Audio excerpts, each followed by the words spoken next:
the Horde.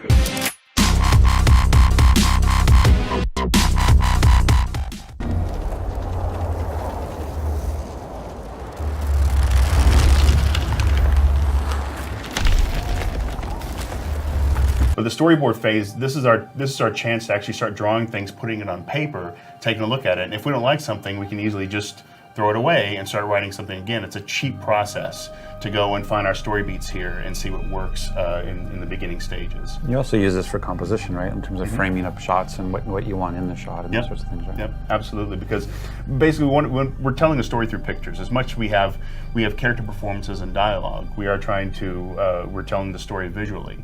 You know, and so yeah, we're at this point we're then trying to frame up our shots, trying to see what our pacing, our timing is, when we're gonna have our close-ups on our characters, what are the dramatic moments, you know, and feeling it all out at this point.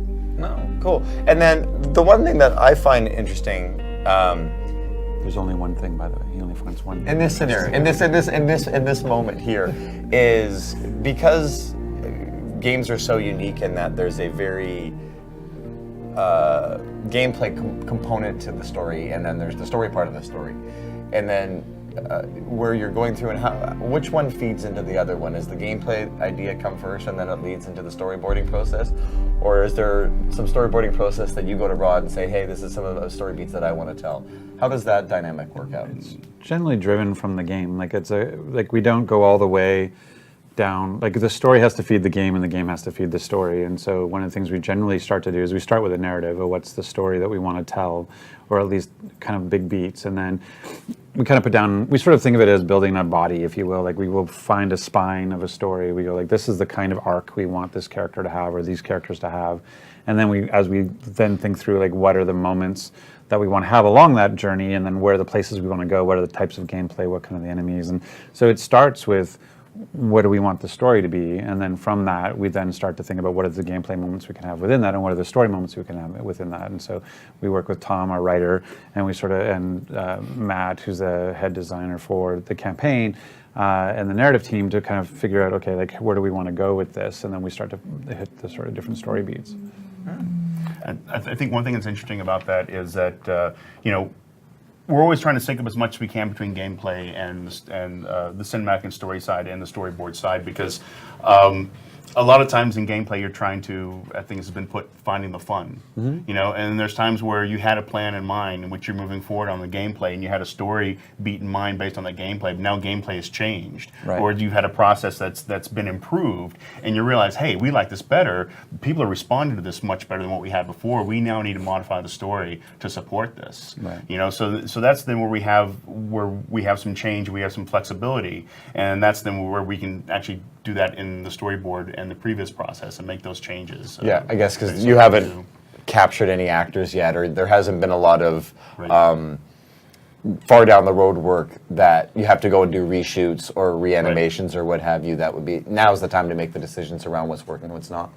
Yeah, I mean, I think one of the places we sort of take as a pain point, I mean, Greg and the team put work in and storyboards, they put work into previs and animatics and that kind of stuff, but we really feel like the mocapping of a scene is kind of one of the harder barriers. Like once we've captured motion and we've gone to a stage and Greg has directed the motion and the actors, like that's kind of now there's a lot of resistance to change. Like up until mocap, we can be pretty fluid about, oh, this moment isn't working, or now we've made a change that we want to reflect that in the story. But once we have mocap, because even with dialogue, we change dialogue all the time, much to your chagrin. But you know, but the notion of the motion part, because it's so time-consuming and it takes a lot of work. It's hard to nuance little bits and pieces of it. You kind of capture it as a moment.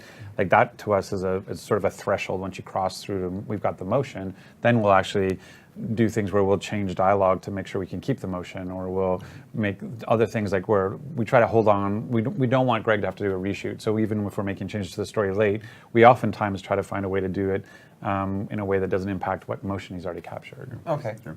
I was gonna say resistance seems like a strong word, but at the same time. You know what I mean? Like there's like how you have, like how easy it is to change something. Like same thing with a script. Exactly. Like when we write it down, I can change it instantaneously. Once it's been recorded and implemented in the game, it's harder. Like, do I really want to change this? Like you have to, and the same thing with motion. Like up till you do motion, we're kind of like, yeah, we can make changes. As soon as you get motion, we're kind of like, really? Like there's that one more question of like, you We really haven't want to had change? conversations like that recently. No, have we? never.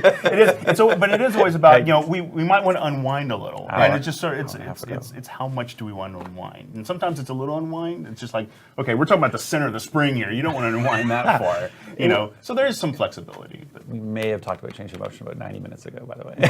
I know. So that is the center of the spring. Everything you saw at E3 is actually now changing. Yeah, exactly.